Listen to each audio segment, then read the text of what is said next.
Jai Shri Mataji. Good morning everyone. Let's bow down to Shri Mataji. Raise our Mother Kundalini and put Bandhan.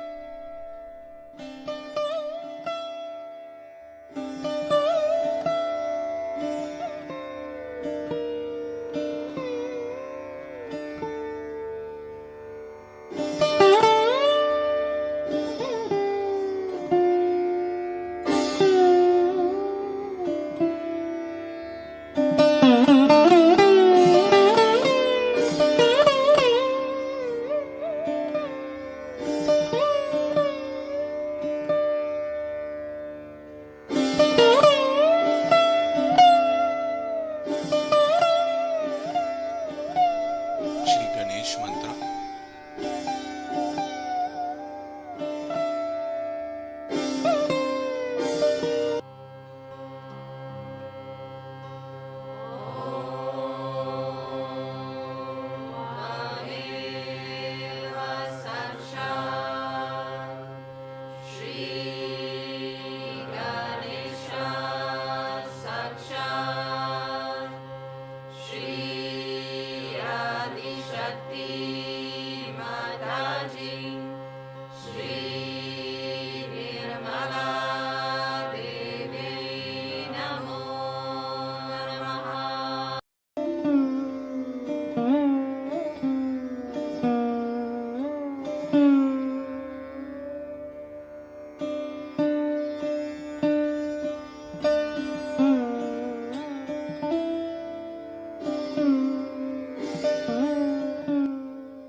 us listen to Shimataji's speech.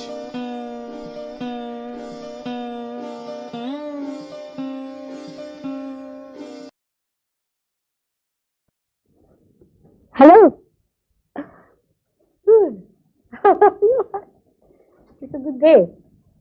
Today is an auspicious day because 21st is an auspicious day for us, and today is Monday and the 7th month. All things combined together, and it's very auspicious evening. So today I'll talk to you about auspiciousness, because most of you are Sahajogis who has come for the first time. 1, 2, 3, 4, and 6 there. So we have for the first time. Alright.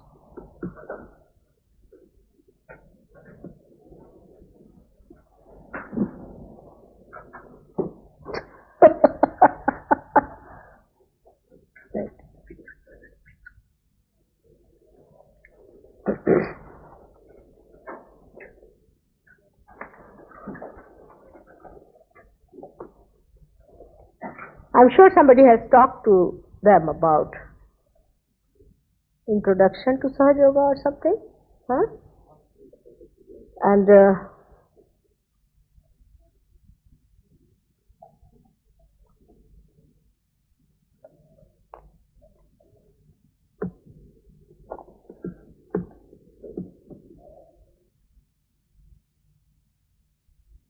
to make it short, the whole thing I don't want to repeat.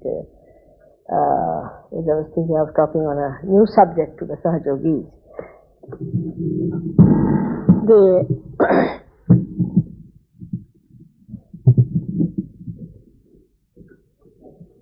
As you know, all of you, and you can see around also, that there's a very big armor search for the truth. There is. I mean, even in this hall, you'll be amazed. There might be 5, 6 halls like these, where everybody is sitting in some hall and doing something about it. I mean, there is, no doubt, a very big urge to seek the truth. This urge has come through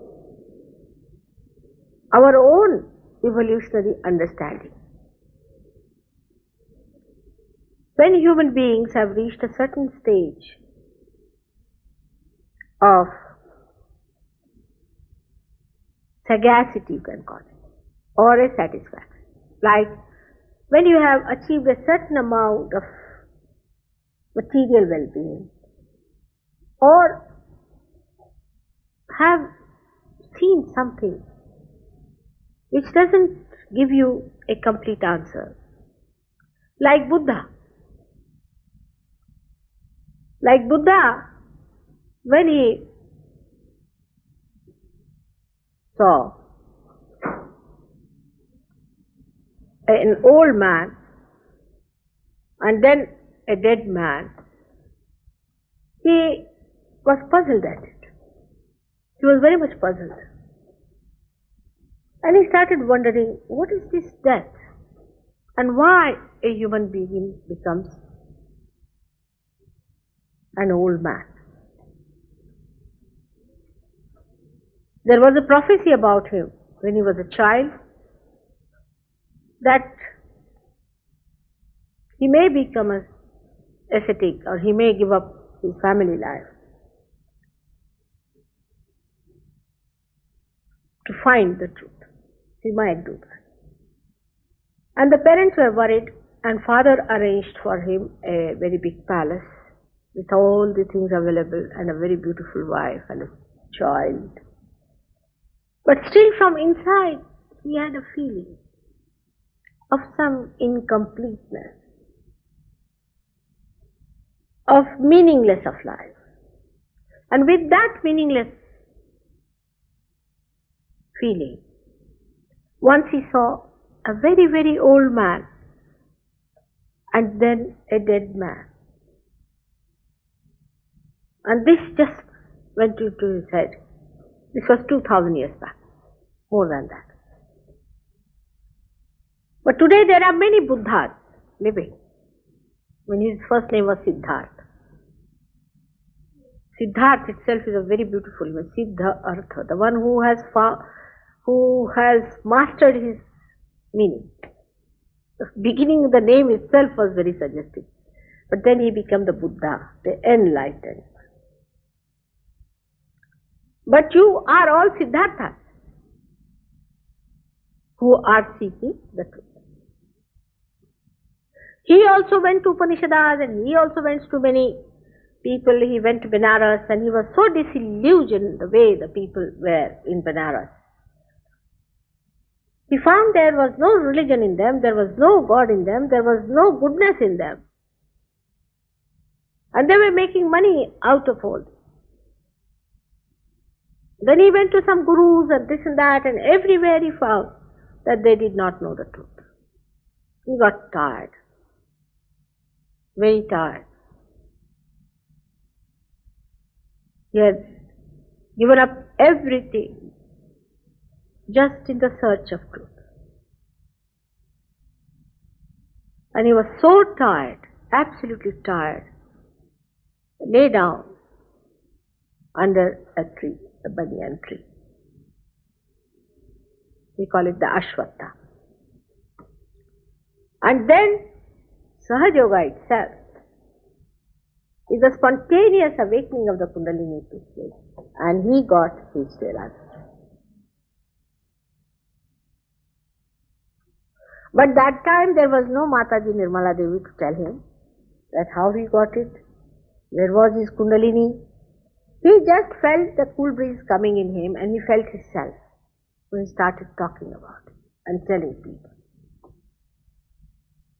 He felt that because I gave up everything, that is why it has worked so.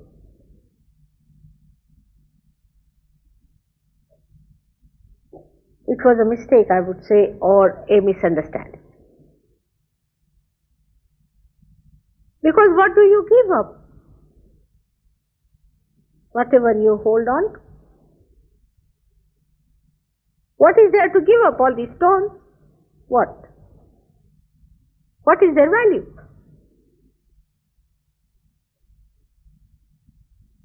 And this giving up is also a mental idea. Just a mental idea. If you are not holding on to anything, what are you going to give up? So this idea of giving up came to him because he thought that this must be the reason. Supposing if I have to come to Caxton Hall, I go all the way to Tottenham Boat Road and then I go to East End and then come down here. So if anybody comes to ask me the way, I'll say, alright, go to Tottenham, then to East End, and then through the traffic you can land up here.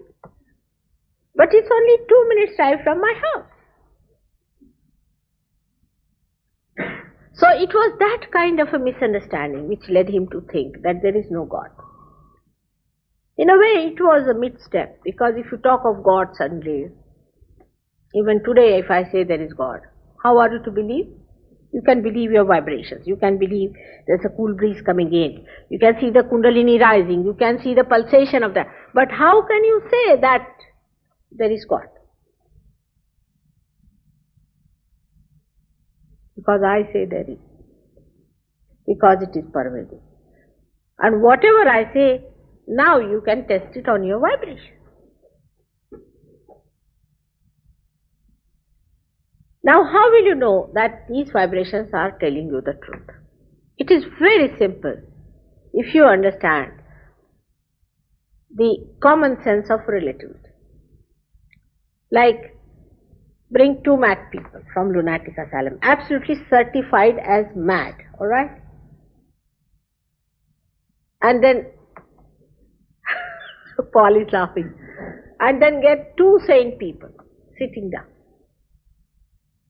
Now you put your hands towards the people who are mad, and you will get horrible burning in here, maybe in here, maybe in the whole hand on the left side. And they themselves, before my photograph, would be going on like this. Many go, even they look sane, but they many like that. All fanatics, all extremists, all sorts of people, they go on like this. Spiritualists, again, druggists, chemists,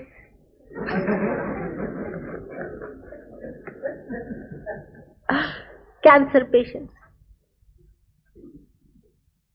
It's different frequency, different style in every way. Alright. So you get 10 cases like that. Now you ask the question, is there God?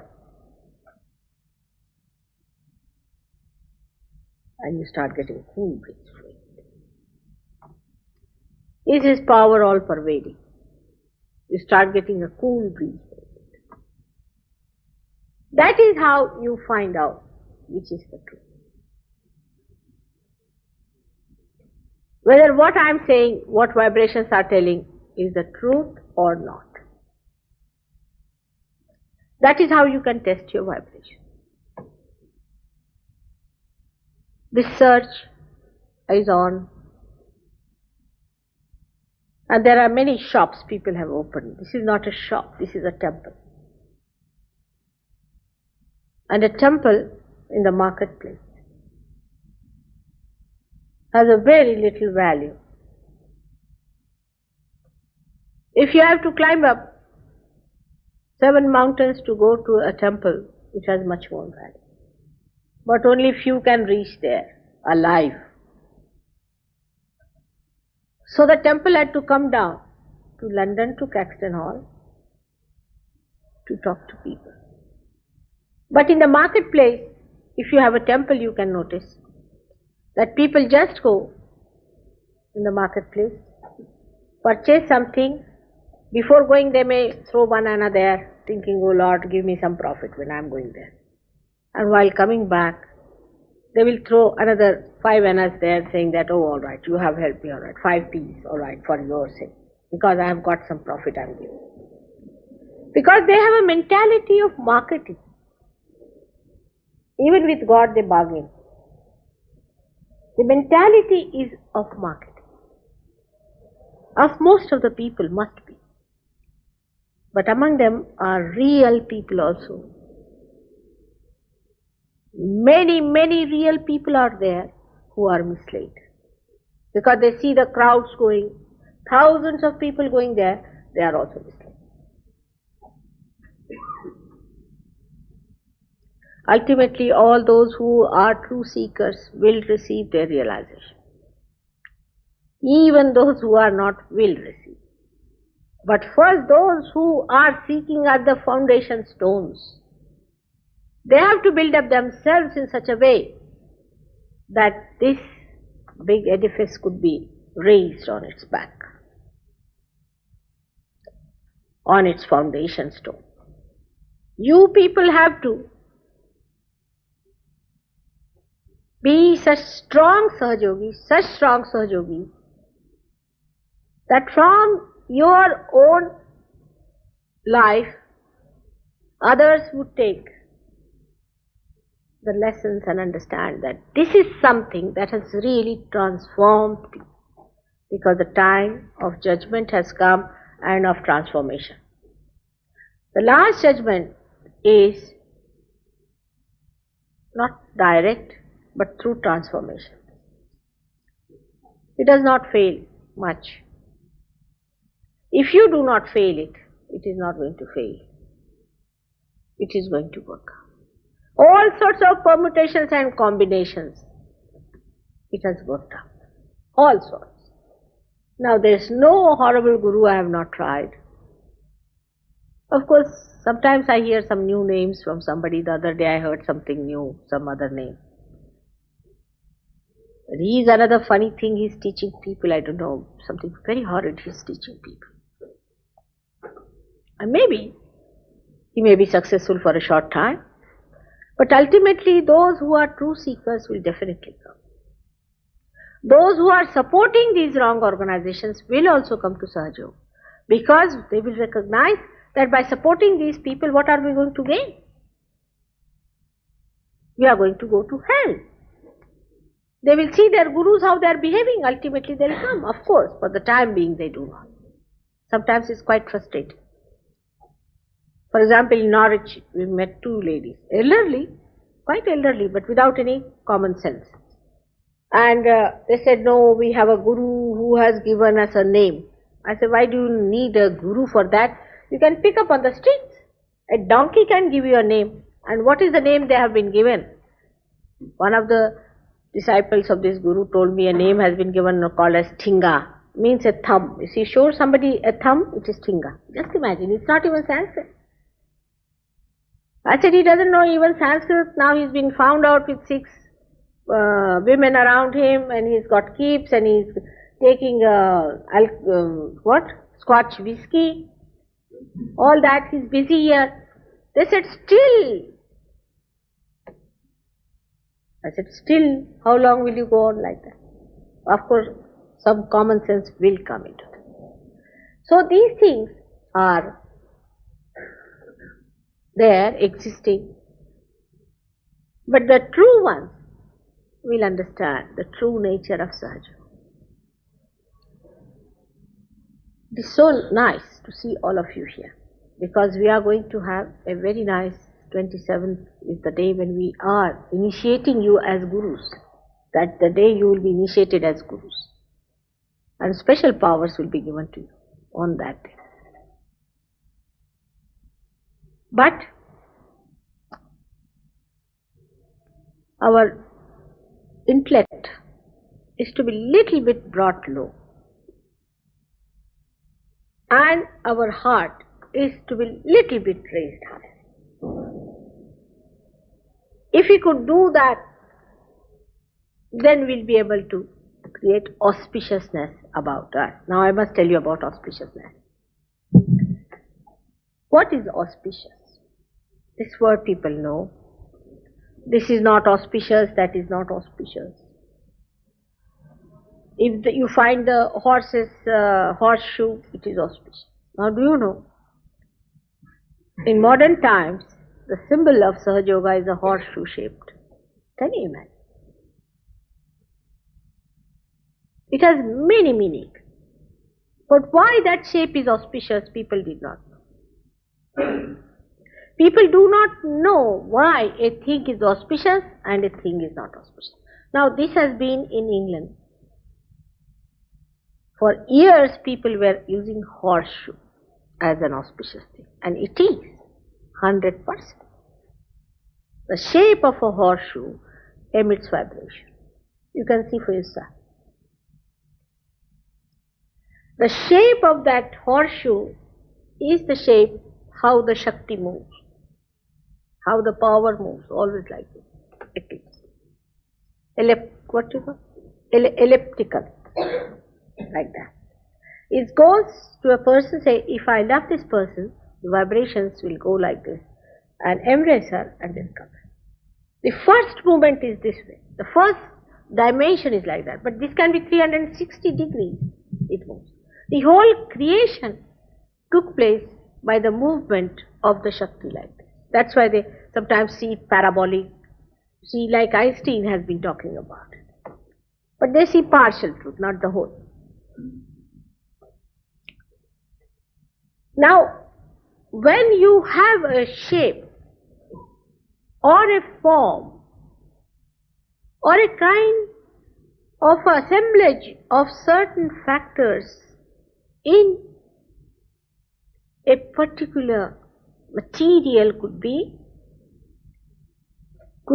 a particular tree, could be a human being, then you find from that person only the realized souls can feel vibrations coming.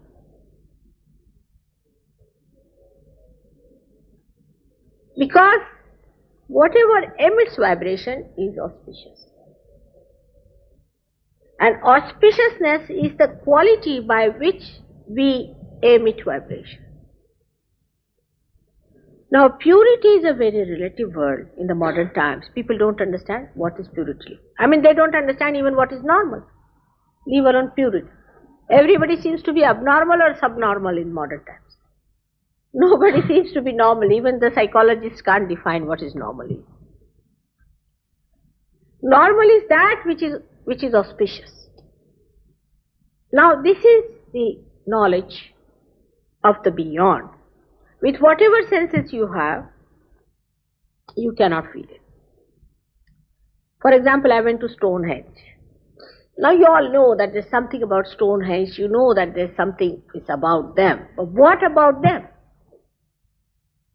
These are the stones which have come out of Mother Earth, which are emitting vibration.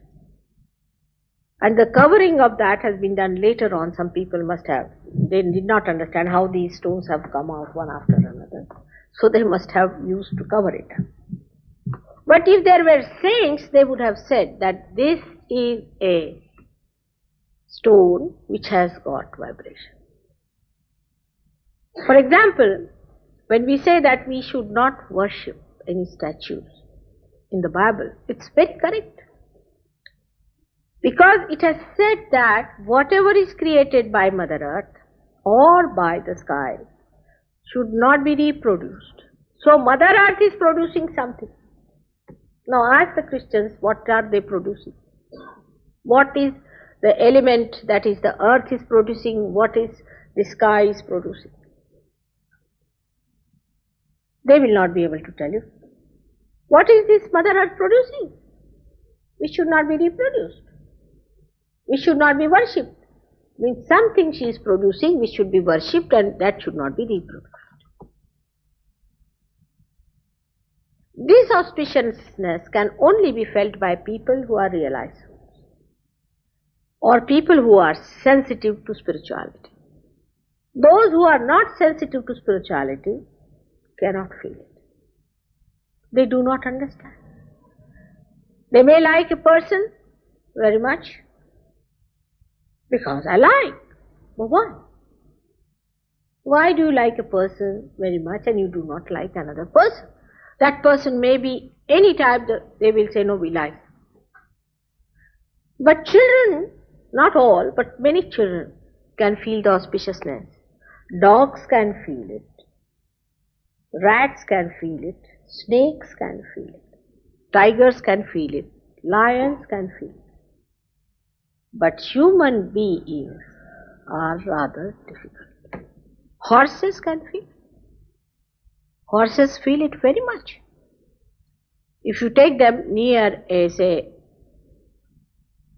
place where there are spirits, or we can say some sort of a burial ground, they would not like to go down there much. First they would resist. But gradually they also get used to it. Same with dogs. They can feel it, a man who is a realized soul, who is not a realized soul. They can even feel an evil person. They are very sensitive. A dog can always feel a saint.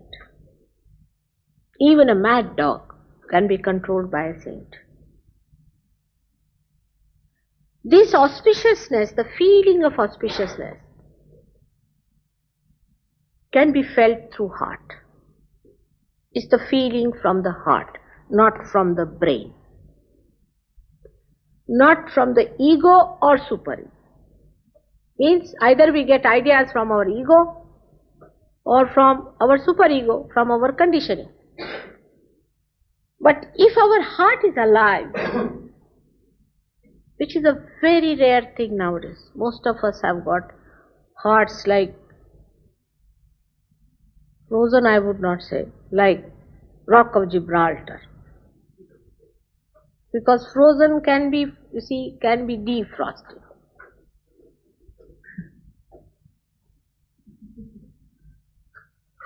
So such a heart, Rock of Gibraltar is living here, you see.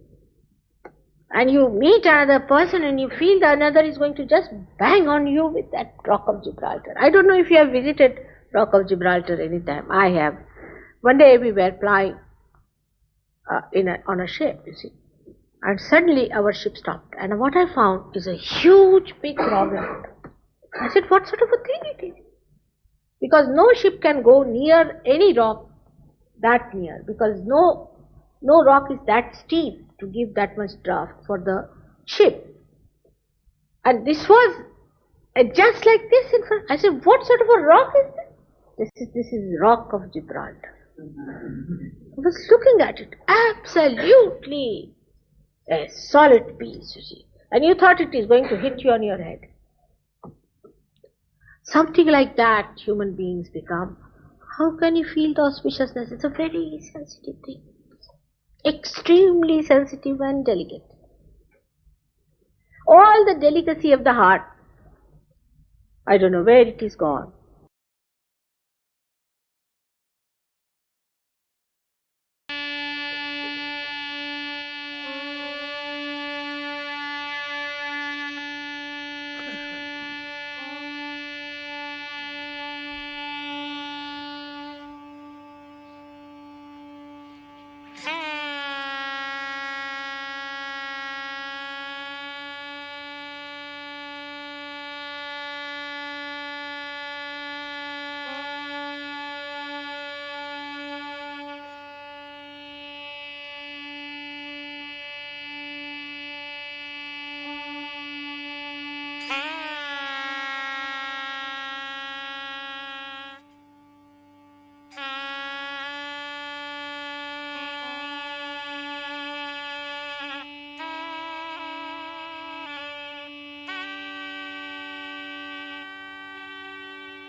you, Shimataji, for giving us this opportunity to do daily collective morning meditation. Thank you very much. Jai Shimataji. Let's bow down to Shimataji, raise our Mother Kundalini and put Bandhan.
closing the stream now. So let's meet again tomorrow for morning meditation.